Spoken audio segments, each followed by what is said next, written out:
பொருளாகவே இருந்திருக்கின்றன. எவரும் பிறரது பொருளுக்கு ஆசைப்படவில்லை.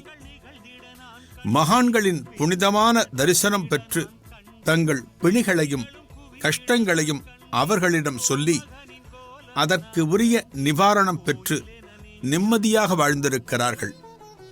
இதையெல்லாம் பெரிய கொடுப்பினை என்றும் சொல்ல வேண்டும். பகவான் ரமணர், சேஷாத்ரி சுவாமிகள், காஞ்சி மகா சுவாமிகள், விசிறி சாமியார், சூட்டுக்கோள் மாயாண்டி சுவாமிகள், ஞானானந்தகிரி சுவாமிகள், பாம்பன் சுவாமிகள், பாடகச்சேரி சுவாமிகள், புறவிப்பாளையம் கோடி சுவாமிகள், வல்லநாடு சித்தர் என்று கடந்த ஒரு நூற்றாண்டில் தமிழகத்தை கட்டியாண்ட மகான்களின் திருப்பெயர்களை பட்டியலிடத் தொடங்கினால் அவ்வளவு சுலபமாக அந்த வரிசை முடிந்து விடாது, நீண்டு கொண்டே போகும்.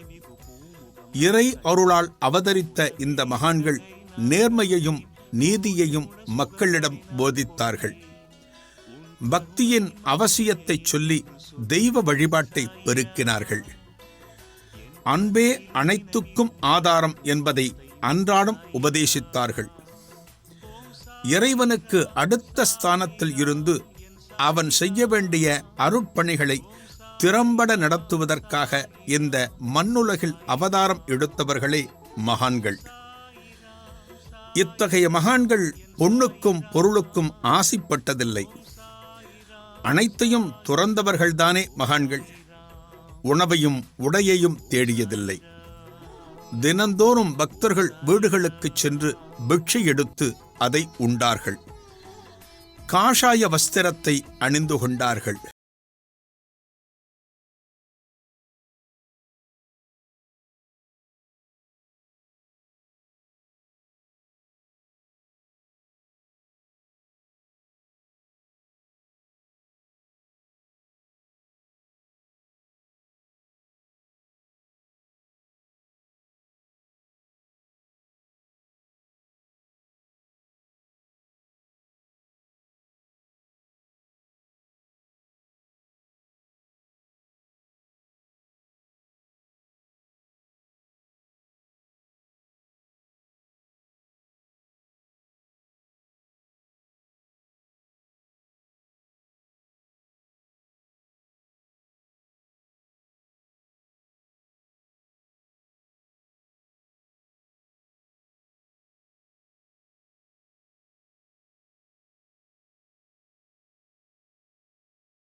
வாழ்க்கை குறிப்புகளையும் வலிய போய் தேடக்கூடாது.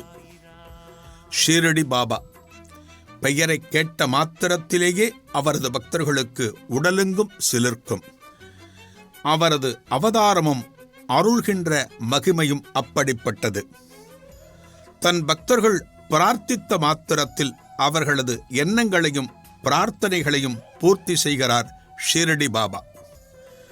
இன்றைக்கு உலகம் முழுக்க பல லட்சக்கணக்கான பக்தர்களை கொண்டுள்ள மாபெரும் அவதார புருஷர் ஷீரடி சாய்பாபா.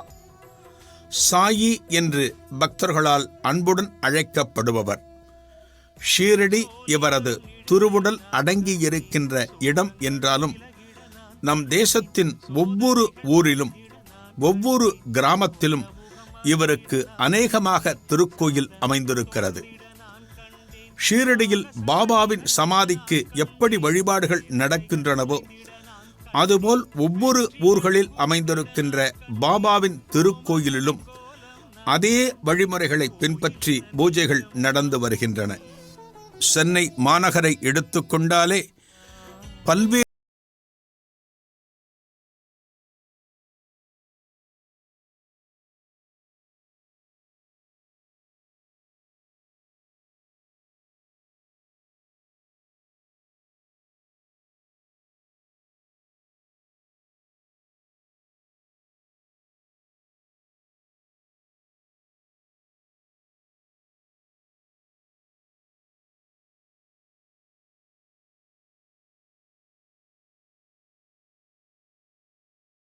மகாராஷ்டிர மாநிலத்தில் உள்ளது அகமது நகர். அங்குள்ள ஒரு தாலுக்கா கோபர்கான் என்று பார்த்தோம். இந்த தாலுக்காவில் பல சிற்றூர்கள் உள்ளன. அவற்றுள் ஒரு கிராமம்தான் ஷீரடி. மிகவும் எளிமையான கிராமம். சில ஆண்டுகளுக்கு பிறகு தங்கள் கிராமம் உலகளாவிய பெருமை பெறப்போகிறது என்பதை ஆரம்ப காலத்தில் அறிந்திருக்க மாட்டார்கள். ஷீரடிக்கு கிடைத்த பேரு இறைவனின் விருப்பமே. அங்கு பாபாவின் அவதாரம் என்றோ எழுதப்பட்ட ஒன்று. மகான்கள் சொல்லிக் கொண்டு வருவதில்லை. பெருமைக்குரிய அந்த மகான் பின்னாளில் சாய்பாபா என்று பக்தர்களால் துதிக்கப்பட்டவர்.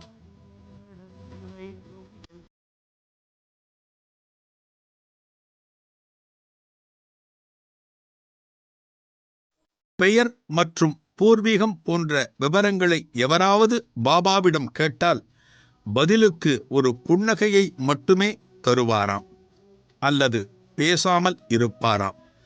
இதுதான் பாபாவின் வழக்கம். ஆனால் தனது பெயர் சாய்பாபா என்று இவரே ஒருமுறை ஒப்புக்கொண்டது ஒரு கட்டத்தில் அரசு ஆவணங்களில் பதிவாகியுள்ளது. 12 வருடங்கள் குருநாதருடன் பாபா இருந்ததாக சொல்லியிருக்கிறார். இதை ஷீரடி மக்களே ஒரு சந்தர்ப்பத்தில் அனுபவபூர்வமாக பார்த்து உணர்ந்திருக்கிறார்கள். அந்த சம்பவத்தை பார்த்து அதிர்ந்து போய் நின்றிருக்கிறார்கள். அந்த சம்பவம் இதுதான். அது 1854ஆம் ஆண்டு. ஷீரடி கிராமத்துக்கு புதிதாக வந்த இளைஞர், அதாவது நம் சாய்பாபா, அந்த கிராமத்தின் வேப்பமர அடியிலேயே வசித்து வந்தார். நல்ல கட்டுமஸ்தான தேகம். வேப்பமரத்தின் அடியில் பல மணி நேரமாக தொடர்ந்து யோகாசனத்திலேயே அமர்ந்திருப்பார். இரவும் பகலும் மாறி மாறி வரும். எதை கண்டும் அந்த இளைஞனான பாபா அரண்டது.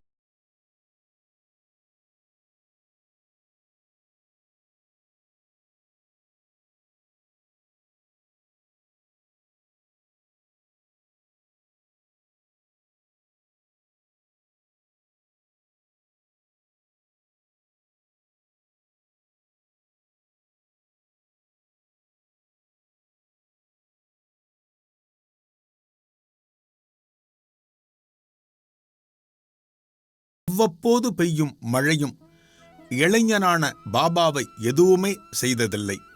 வேப்ப மரத்தடியை தன் நிரந்தர இருப்பிடமாக ஆக்கிக் கொண்டார் பாபா. ஒரு நாள் கண்டோபா ஆலயத்தில் குடிகொண்டிருக்கும் தெய்வம் ஊரின் பிரதான இடமாகிய அந்த வேப்ப மரத்தடிக்கு சாமி வந்து இறங்கிய அந்த பக்தரை ஆசுவாசப்படுத்தி அழைத்து வந்தனர் ஊர்க்காரர்கள். சாமி, இந்த வேப்பமரத்தின் அடியில் தவம் செய்து வரும் இளைஞன் யார்? அவனுடைய தந்தை யார்? எங்கிருந்து வந்து இங்கு குடிகொண்டுள்ளான்? எங்களின் பல நாள் சந்தேகங்களுக்கு நீதான் விடை சொல்ல வேண்டும் சாமி என்று மிகுந்த பவ்யத்துடன் சாமியாடிய அந்த அன்பரை கேட்டார்கள். சாமி வந்த அன்பர் அப்போது இந்த வாலிபன் 12 வருடங்களாக இங்கு அமர்ந்து ஜெபம் செய்துள்ளான். புனிதமான பகுதி இது என்று சொன்னார். இதைக் கேட்டு வியந்து போன ஊர்க்காரர்கள் இதற்கு மேல் செய்தி தெரிந்து கொள்ளும் ஆவலில் மேலே ஏறி அந்த வாலிபனிடமே வந்தார்கள். அதற்கு பாபா, அன்பர்களே, இந்த இடம் என் குருநாதரின் இடம். அவர் சமாதியாகி இங்கேதான் இளைப்பாறிக் கொண்டிருக்கிறார். அவருக்கு எந்த சிரமமும் கொடுக்க வேண்டாம். தயவு செய்து தொந்தரவு செய்யாதீர்கள் என்று கேட்டுக்கொண்டார். பாபாவின் இந்த வேண்டுகோளுக்கு ஊர்க்காரர்கள் உடன்பட்டனர். இதுவரை ஏனோ தானோ என்று ஊரில் இருந்து வந்த சாய்பாபா மேல் அப்போதுதான் ஊர்க்காரர்கள் மரியாதை செலுத்த ஆரம்பித்தார்கள். எல்லோருக்குமே கடவுளை தரிசிக்க வேண்டும் என்கிற ஆசை காணப்படும். பாபாவை கண்களுக்கு நேராக தரிசிக்க வேண்டும் என்கிற எண்ணம் எவருக்குத்தான் மேம்படாது? கடவுளை தரிசிக்க பாபா ஒரு வழி சொல்லியிருக்கிறார். கடவுளை கண்களுக்கு நேராக பார்க்க வேண்டும், தரிசிக்க வேண்டும் என்கிற ஆவல் எல்லோருக்குமே உண்டு. கடவுளை காண்பதற்கு சில தகுதிகள் தேவை.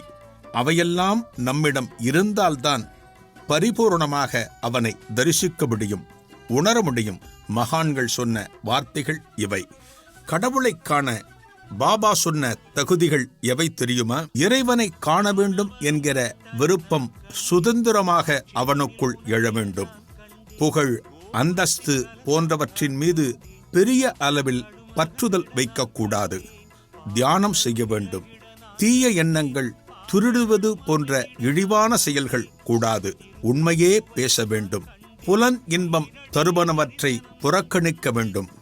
மனம் உன் கட்டுப்பாட்டில் இருக்க வேண்டும். மன தூய்மை வேண்டும். குருவின் வழிகாட்டுதல் வேண்டும். இத்தகைய குணங்களை மேற்கொள்ளும் எவருக்கும் கடவுள் நிச்சயமாக காட்சி தருவார் என்று பாபா அருளியிருக்கிறார். பாபா சொன்ன வழிமுறைகளை கேட்டீர்கள் அல்லவா? இவற்றையெல்லாம் கடைப்பிடித்தால் பாபாவையும் தரிசிக்க முடியும்,